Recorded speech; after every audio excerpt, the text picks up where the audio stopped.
Assalamualaikum warahmatullahi wabarakatuh. Baik adik-adik, sobat Kobi, kelas online Biologi Zada Edu. Pada video kali ini kita akan melanjutkan pembahasan tentang soal Biologi Kobi yang ke-8. Ya.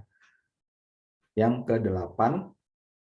Namun pada video kali ini kita akan membahas soal nomor 6 hingga soal nomor 10. Ya. Jadi soal nomor 6, 7, 8, 9, 10. Baik ya, langsung saja kita mulai dari soal nomor 6 ya.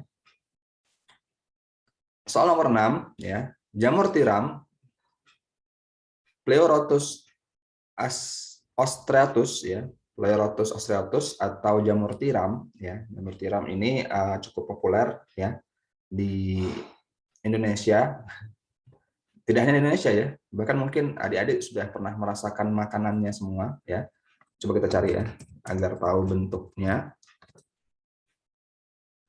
Ini juga cukup gampang ditemukan ya, bahkan banyak dijual bibitnya juga ya. Ini jamur tiram. Kita kembali ya. Nah, jamur tiram atau Pleurotus ostreatus ini merupakan jamur konsumsi yang sangat terkenal. Basidiospora jamur ini terletak pada bagian titik-titik. Nah, yang pertanyaannya adalah basidiospora ya. Basidiospora ini kan apa namanya? Spora ya. Spora seksual dari jamur ini ya. Kenapa disebutnya Basidiospora? Karena jamur tiram ya, tadi ini jamur tiram ini merupakan apa namanya? Jamur kelompok Basidiomycota ya. Jadi rata-rata jamur yang gede ya, kelihatan bentuknya gede dan rata-rata yang kita makan ini masuk ke dalam kelompok jamur Basidiomycota. Nah, makanya sporanya adalah Basidiospora ya. Masih ingat ya? Nah, Basidiospora jamur ini terletak pada bagian mana pertanyaannya ya. Jadi spora Basidiosporanya ini ada di mana ya. Nah, kan bentuknya tadi seperti ini ya. Nah, bagian mananya ya? Kurang lebih kalau kita gambarkan mungkin seperti ini bentuk jamur ya rata-rata. Kalau bentuk yang Basidiomycota ya, yang ada badan buahnya, maka dia ada tudung ya atau pileus ya. Di sini cap ya. Tudung. Kemudian juga ada gills ya atau lamela atau disebut juga bilah. Ini yang di bawahnya nih ya, yang kayak berbelah-belah ini. Jadi kalau di jamur tiram di sininya nih. Ya nih. Ya, belah-belah ini ya. Bagian bawah tudung lah gitu ya. Kemudian ada ring atau cincin atau anulus ya di sininya. Kemudian ada batangnya atau stem ya, atau step. Kemudian ada cup, beberapa jamur ada ini, cup, volva, dan yang paling bawah ini ada miseliumnya ya. Miselium, sudah tahu ya kalau miselium. Sudah kita bahas sebelum-sebelumnya. Kita kembali ke soal.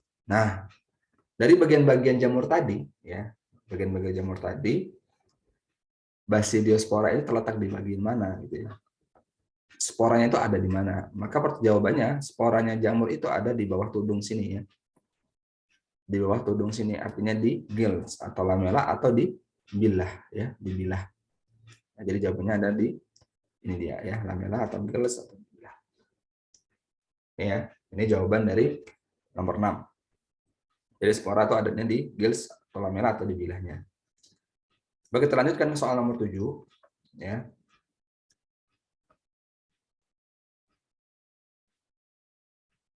Jamur Aspergillus oryzae ya, jamur Aspergillus oryzae dapat dimanfaatkan untuk membuat. Nah, kita sudah tahu nih Aspergillus ya. Kemarin kita tahu ada Aspergillus yang menghasilkan racun ya, racun aflatoksin namanya Aspergillus flavus ya. Kemudian juga ada Aspergillus yang bisa untuk yang terlibat dalam pembuatan kecap namanya Aspergillus wendti ya, Aspergillus wendti. Kemudian ada juga namanya Aspergillus oryzae. Untuk apa? Aspergillus oryzae bisa juga terlibat dalam pembuatan kecap ya, namun dia ada fungsi lain juga, yaitu untuk terlibat dalam pembuatan sake ya, atau arak Jepang ya, sake. Jadi jamur Aspergillus oryzae dapat dimanfaatkan untuk membuat sake. bukan untuk anggur ya, wine bukan. Karena kalau wine atau anggur itu kan dari anggur, dari buah ya. Kalau sake ini kan beda deh, dari beras ya, jadi berbeda ya. Jadi jamur Aspergillus oryzae ini dapat dimanfaatkan untuk membuat, jawabnya adalah sake ya. Baik, kita lanjutkan ke soal nomor 8. Soal nomor 8, jamur kecap. Nah, ini tadi ya, Aspergillus wendti, cara reproduksi generatifnya artinya reproduksi seksual ya. Dengan melalui pembentukan apa ya? Jamur kecap ya, Aspergillus wendti. Masih ingat masuk kelompok yang mana? Apakah dia Zygospora? Apakah dia Basidiospora? Basidiospora. Apakah dia Zygomicota? Apakah dia Basidiomycota? Ataukah dia Ascomycota? Ataukah dia Deuteromycota?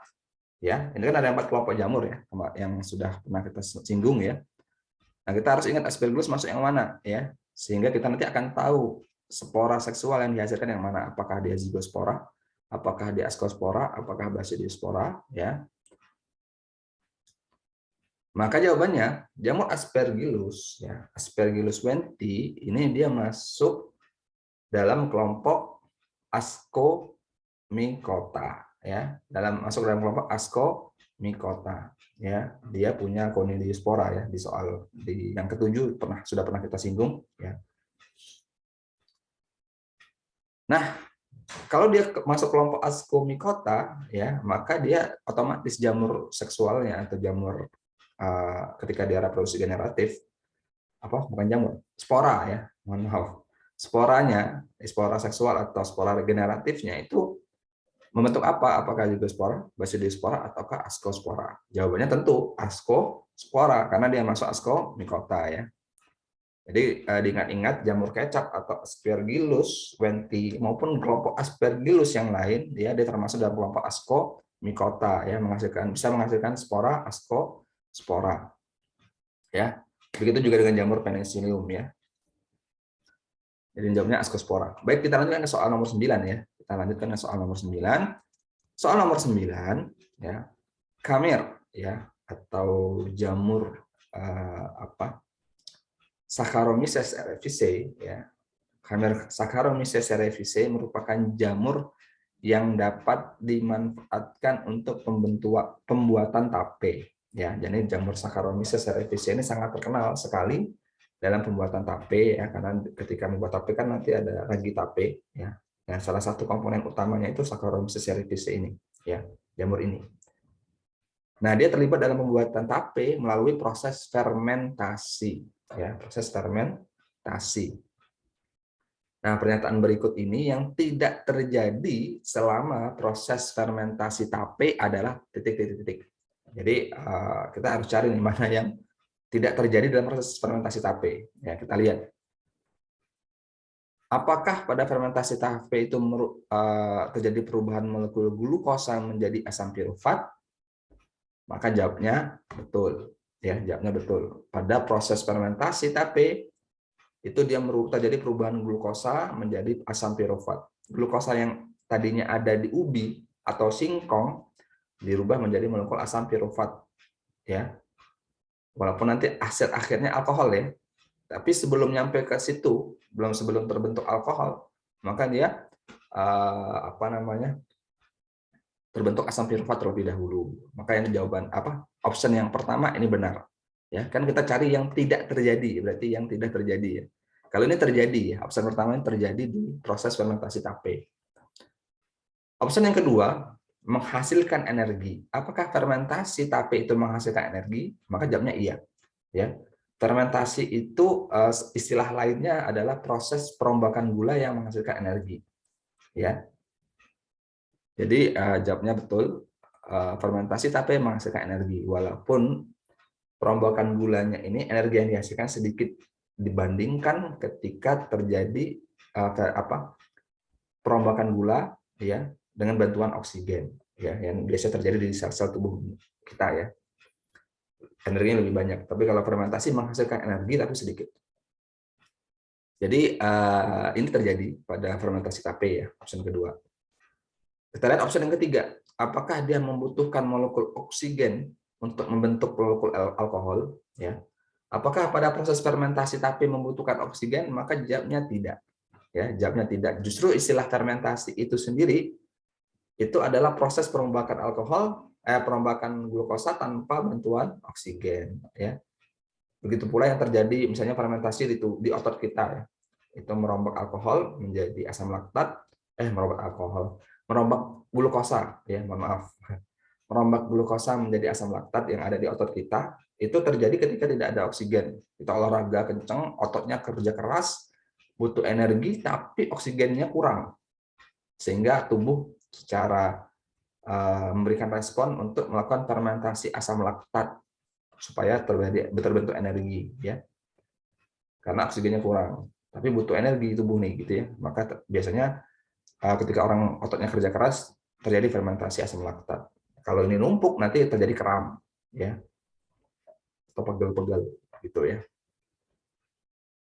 Sehingga opsi yang ketiga tidak terjadi, ya. Jadi fermentasi itu tidak butuh oksigen, justru membutuhkan molekul oksigen, ya. Fermentasi, sekali lagi saya ulangi, fermentasi itu tidak membutuhkan oksigen, ya. Sehingga pernyataan membutuhkan oksigen, ya, untuk membentuk molekul alkohol ini keliru, ya. Sehingga ini jawabannya yang tepat, ya, karena pertanyaannya yang tidak terjadi, ya, yang tidak terjadi, ya. Jadi ini jawabannya. Sedangkan opsi yang keempat dan yang kelima menghasilkan gas karbon dioksida, ya, itu terjadi pada proses fermentasi akan menghasilkan gas karbon dioksida. Dan kalau opsi kelima menghasilkan produk akhir berupa alkohol. Nah, ini, ya, ini memang justru produk akhirnya, ya, terbentuklah kandungan alkohol, ya. Sehingga memang fermentasi tape jangan terlalu sampai nanti kandungan alkoholnya kan banyak, ya. Jadi yang tidak terjadi pada fermentasi tape adalah tidak membutuhkan molekul oksigen, karena fermentasi itu tidak membutuhkan oksigen, ya. Kita lanjutkan ke soal nomor 10. Terdapat asosiasi, ya, antara jamur dan alga hijau. Terdapat asosiasi antara jamur dan alga hijau, ya, atau chlorophyta. Alga hijau itu, ya, kayak tumbuhan, ya, tapi dia bukan termasuk tumbuhan. Dan dia busa fotosintesis. Nanti insya Allah di pembahasan yang akan datang kita akan singgung tentang alga, ya. Nah, tapi intinya ada asosiasi, ya, antara jamur dan beberapa spesies jamur dan alga, ya, alga hijau. Nah, pada bentuk simbiosis tersebut, alga berperan untuk memberikan hasil-hasil fotosintesis kepada jamur, dan sebaliknya jamur memberikan air dan garam-garam mineral kepada alga. Ini hampir sama seperti mikoriza, ya. Bersama seperti mikoriza, namun membentuk satu kesatuan, ya. Biasanya tampak seolah-olah seperti satu organisme, ya. Nah, asosiasi antara jamur dan alga ini akan membentuk satu kesatuan apa, ya? Disebut apa?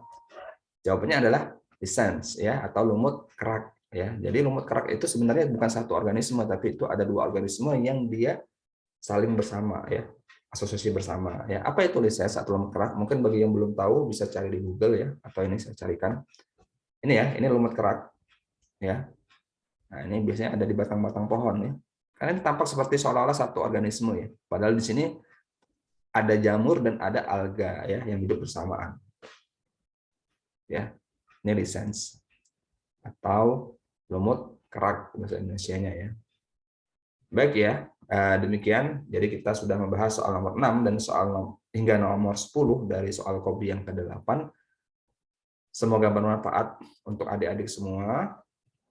Kurang lebihnya kami mohon maaf. Assalamualaikum warahmatullahi wabarakatuh.